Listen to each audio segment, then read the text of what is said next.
Everyone has a choice in what they do in life, and I just always reflect on a situation, maybe fast forward into the future, maybe I get struck down with some sort of illness and I'm lying there struck down with some sort of nasty illness, and I'll reflect back to September 2016 and go, you know what, I'm so happy I worked that much. It was such an enjoyable month of work. I'm so glad I didn't head off on that adventure across some amazing country to an ancient rock in the middle of the desert. I'm so happy I worked. I just, that's just not going to happen, right? You want to look back on your life and have these experiences, and it's almost like you kind of head out and do these things if you can, for those people who can't. I don't have a limit on the weight that I want to carry. I just work out all the equipment that I need to get, and then it's kind of a balance of weight versus functionality. I'd rather have that extra weight on the bike and suffer and get to the end and say, well, I had extra water, I had extra food. Yeah, I don't want to get caught out on this one. Half the effort is the planning and making sure everything's ready and your mind's ready and your body's ready and what you need to take is ready. Obviously, some more experience. I don't know. I really don't know. It's the same as trying to ask me when I'm going to finish. It could go really well. We could finish it in under 10 days, or we could get bunkered down from the weather and I could still be out there 2 weeks from now. Yeah, and that's exciting too. Yeah. What's morning, mate? Oh, you know, you wake up and you go, oh, I want my bed. I want to go on my bed. It's a bit like that.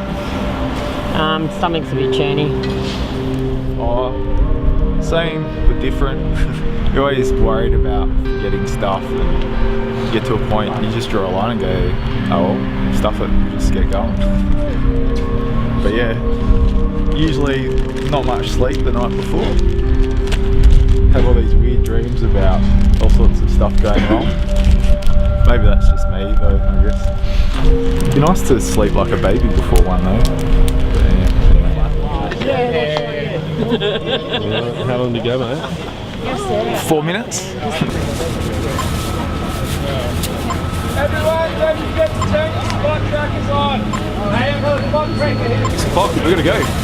Alright, let's roll everyone! I guess you're exploring stuff that's always been readily available. It's just not many people would explore it in this fashion. So many, oodles of people have been to Uluru and been through Central Australia and all that, but they've probably done it on a tour bus or in a car or something that provides shelter. So yeah, it's kind of next level exploring. Set some time.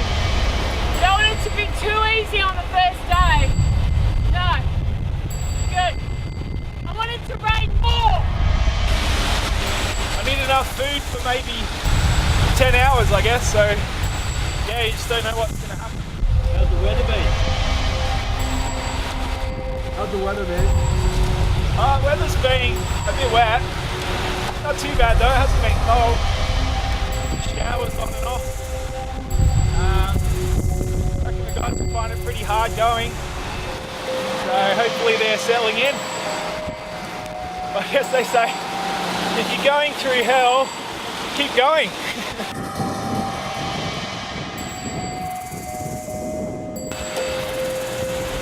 The only thing you have to do is look around. It's the only thing you have to do, look around and pedal. Well, the first part is easy, the second part is less easy, but that's the only thing you can do. Oh, it's great. Gunther's, I'm so stoked that he's come over from Belgium. He's done a lot of races. He's looking in good shape. He said he lost 11 kilos this year. So he's looking in great shape. It's not as the way we know Australia. You know Australia from the outback, the kangaroos, these things, but not from the hilly sides, the Barossa Valley, the mud.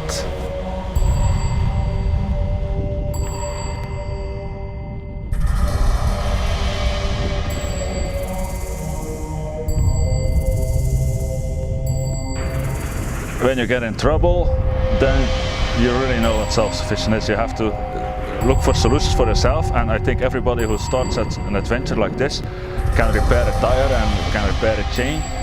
But when the, how do you say it, when the shit hits the fan, so the only solution is walk, but the distances here are pretty amazing. You have to be creative, very creative, and to be self-supported.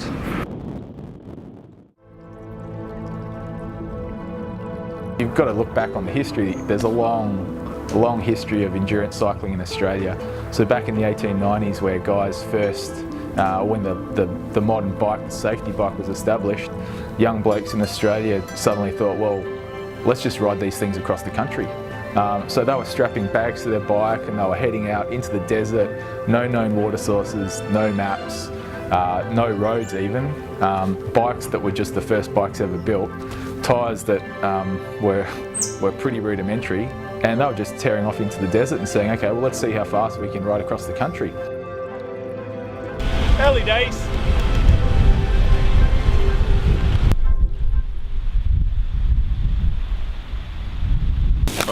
Something sweet, something salty, bit of OJ, iced coffee.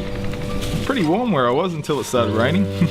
Found a nice patch of dirt and the trees up near Mount Dare. I wanted to get over the Mount Dare summit, and that was nice. Yeah, had a nice long sleep, and yeah, to keep Quite a going. long sleep. Oh, I had 3 hours, I reckon. If I was going to put on something in Australia, what would I want people to see? What sort of adventure would I want them to have? And I'd want them to see the real Australia. You can go anywhere in the world and ride through mountain ranges, but what's Australia about? We've got some little protected cities around the coast and then this vast inland that's inhospitable. And that's what I wanted people to see. And there's no better way to experience that than that vastness, that openness, that solitude, than by trying to do it under your own steam on a bike.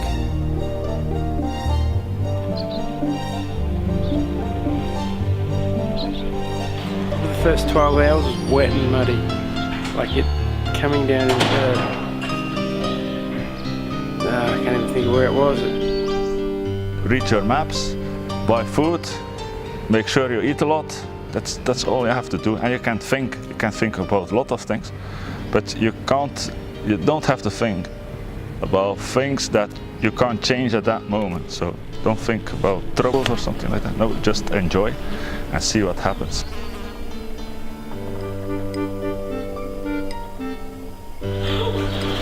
Starting to look a little bit grim.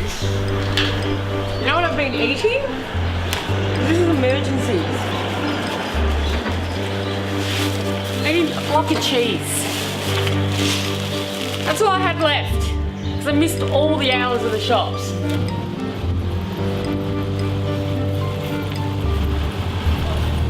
Here's a light. Do you see stock that we need to keep in? No. It's like 100 gates. Had to lift our bike over so many as well. I'm not a tall person. Do you mind showing that for me? It gets a bit easier from here, the trail. We've had the stuff that's tough. Now we've got the stuff that's rocky. And then we'll have the other stuff after that, where it's just going to be dirt roads and that sort of thing.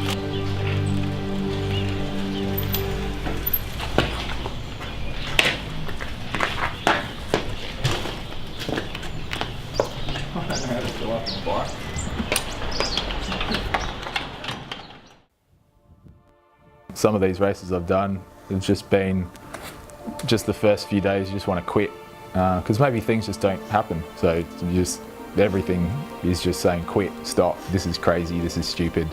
You can pull out now before you get too far in. Yeah, and there's an acceptable list of excuses that you could just run through. It's like, yep, sore back, I can pin it on that and we can just call it a day. But I think the thing with these races is, sounds simple, you have to make the decision well in advance whether or not you want to finish it or not. And you make that agreement with yourself, and then that's done. So you've got that agreement that's been made, and that's watertight. So when you get to that position in the first few days, if everything's screaming quick, quick, quick, well, it's your job to just let that thought go. Give it another 10 minutes. Even if that thought comes back a million times, you just have to let that go.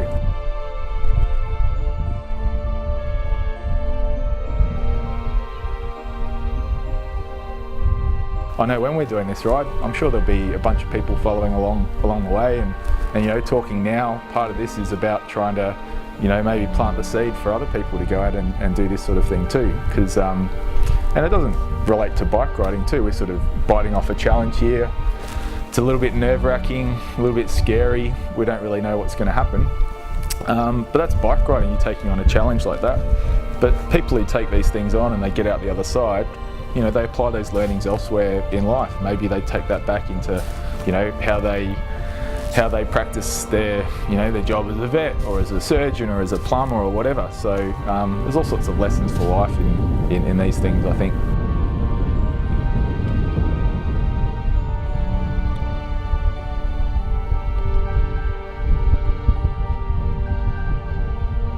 Shit night last night. Lasted a few hours, it was cold.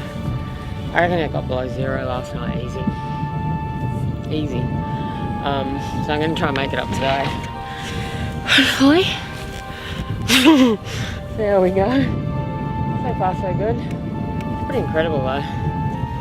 Everything's starting to hurt too today. I'm going to try and make up for it tonight. I couldn't sleep last night. I'd fall asleep for 20 minutes and then I'd wake up freezing. I stopped in Melrose because I thought, oh yeah, I'll stay where there's shelter, and I ended up just sleeping in a park. And I realised we were still quite high up once I rolled into, what was the next town? Was it Laura?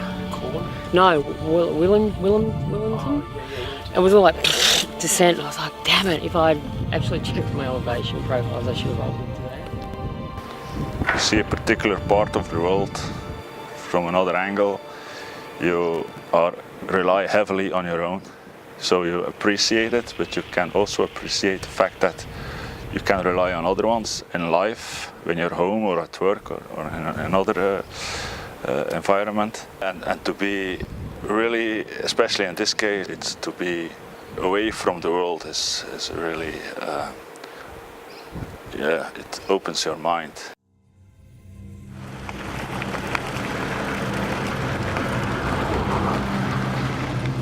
The roads were nice and smooth, so I was tearing down there nicely, and then just two things happened at the same time. So I just saw the first of the clay washout bits that had dried out. Just as I saw that, the sun just poked through the trees and just stunned me, and yeah, I was just on the ground. So it was just bad luck. If I'd just been able to see the washout bit for, you know, another half a second, I would have been able to navigate. See how I go. It's I rode 20 something k's out of where I crashed. Yeah. And yeah, the rough roads were, I can't hold on to the bars, so can't. Yeah, I'll see how I go. The one thing you said at the start was, there's nothing technical on this ride. I'm like trying to ride up friggin' boulders and down rock beds and ran into a kangaroo this morning. That was good. Oh, it was a really long night. Like I got a couple hours sleep, which was good. But yeah, and then woke up this morning. It's been really, really good. But yeah, I'm starting to feel pretty average today. In what way? Oh, you really want the details? Far out. I got a rash off a plant. I got ulcers, saddle burns at screaming point, all the normal things. Just feels like you're coming down off a really big weekend.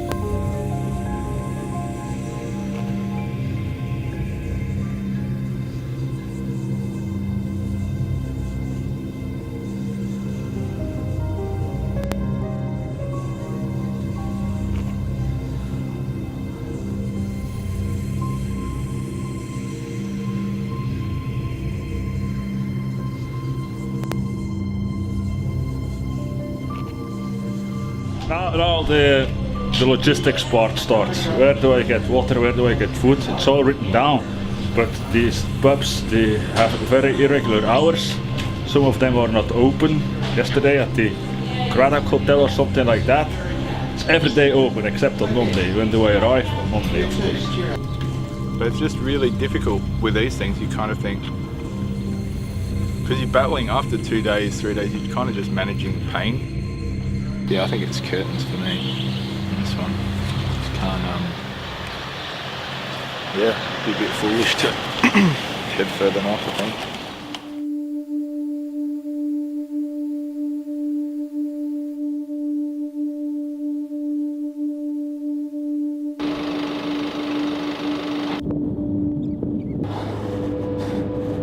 Heading out here, it's one of those points where it's not 2 bottles, 3 bottles and you'll be fine. You've got to make sure you've got enough food, you've got enough water, because you just don't know what the conditions are like.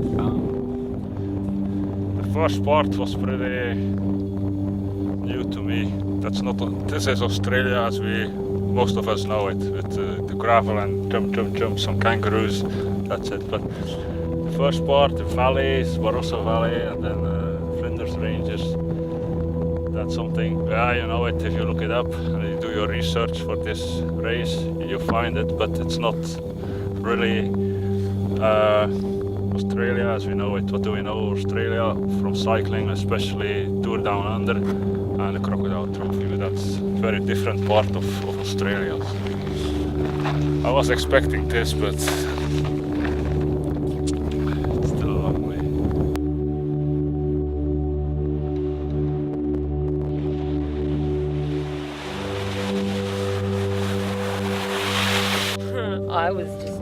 I have been covered constantly. Chain kept coming off. I kept cracking the sheds, and then where the cars have come through and where it's solidified, it's just because you've only got the span of what your lights are showing. It's not enough, and I just kept beating it on the edges. I've torn up my legs. I've torn up my arms. And then I started getting tired, so.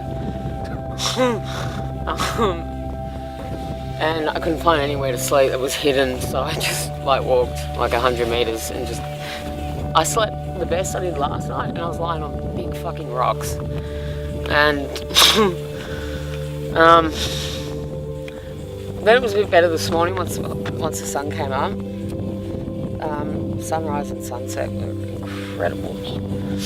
Then you get that euphoria, sun's up, woo, having a great time. The roads were really good, and then that turned off very quickly.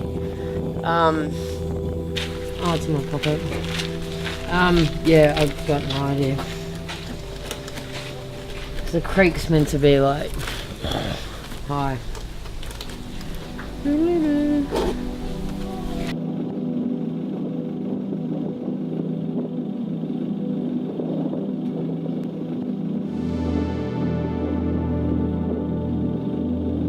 Okay, we're at Fink, or Apatula General Store, pretty remote area, Northern Territory. Yeah, we saw that Sarah had come through Hamilton Station, so there's no internet out here that we can access, so we'll try to get in touch and see where she is. So, yeah, not sure what's going on. Yeah, their advice to her was definitely don't head north. And what did Sarah do? She headed north. It's that whole sink or swim. You get to a problem, you're like, what do I do? Make a good choice, make a bad choice. You're living outside of your head at one point. It doesn't mean that you can't make those decisions. It's quite an unusual feeling. So I thought, well, how bad's the creek going to be? And I kind of figured I'm waterproof, bike's waterproof, waterproof bags. Worst case scenario, we double bag electronics and we just go through. The first half of it was fine. The second half was horrendous. It was just mud pits, hiking through water. Where did it come up to? About there. And I almost lost this twice from the current. I was, okay. So trying to get through, and it was pitch black. So I was watching this and I could see I was about to hit the lowest point. And I'm like, this is going to be it, surely. The last 25k was like riding into a hairdryer.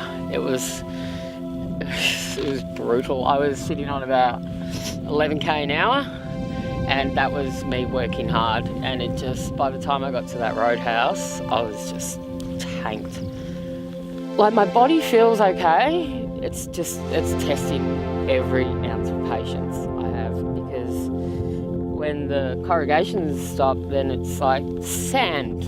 Like, the sand stretches were long, and you bin it so easily. You're like riding thick bit, whoa, straight over, you just lose your line, you're on the other side of the road. What everyone saw was, I think they really got a taste of living in the outback, probably at a far more detailed level than most Australians would understand. What happened? It was just hard. You can't ride fast. The sun goes down, you can't see the sand. That was the hardest part. I think I've binned it about 15 times. You get some speed up and then the sand just ramps up and you just spin out and you're on the ground. But the rest of it's just been horrific. I've actually managed to hold it in up until the last hour. Yeah. And then some really A-grade hallucinations at about 12 o'clock. And that's when I just went, no, I started micro-sleeping. I mean, I've got to pull over and sleep. I didn't even waste time. I slept inside the sleeping bag with my shoes on and my helmet. I had 1 hour sleep the night before, so I think I did all right yesterday to do 22 hours. What was that? It was like 240 kilometres, is that right? Yeah, 233. Yeah, that's nuts. And most of that was in the dark. Like, I'm sitting there looking at the speedo at one point and it's like 7 kilometres an hour and you're just going over these sand ramps and it's just, it's nuts. But the sunrise is pretty awesome. About 100 to go. Should be alright. We'll get it done.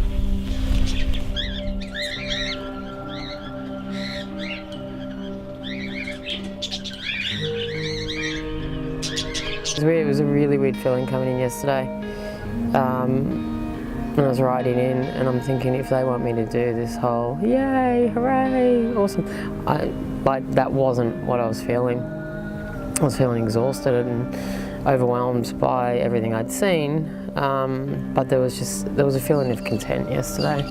I wasn't prepared for how much it was going to test my patience and my mental stability, and it was brutal. And I don't say that loosely, like people are always like, oh, you know, that ride just killed me, and this, I'm like, you've got no idea. Like this, it's like being on a roller coaster that doesn't end for hundreds of kilometres, and doesn't matter how much you say stop, it just keeps going.